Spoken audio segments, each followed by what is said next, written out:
Jeep enthusiasts will love driving around in their newly installed made-to-order seat covers. In this video, we will show you all the steps for a simple install. Begin by removing all the headrests.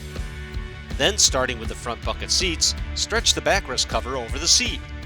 Using the cutouts, tuck the fabric around and under the base of the headrest. Now, push the hook and loop straps through the crevice of the seat bottom.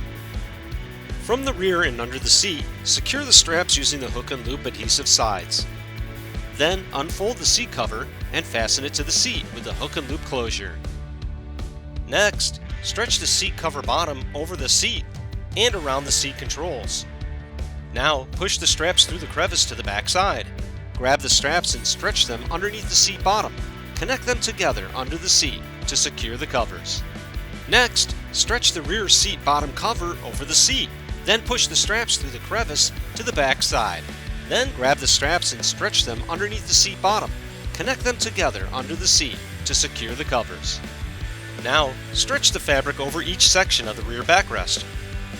Tuck the straps through the crevice, then secure the straps to the seat bottom with hook and loop closure. You'll find the covers are precision cut to meet vehicle specifications, allowing the cutouts access to all the vehicle's controls. And that's it! You are ready to enjoy the full benefits of your Jeep Wrangler with the stylish and practical newly installed custom fit neoprene seat covers.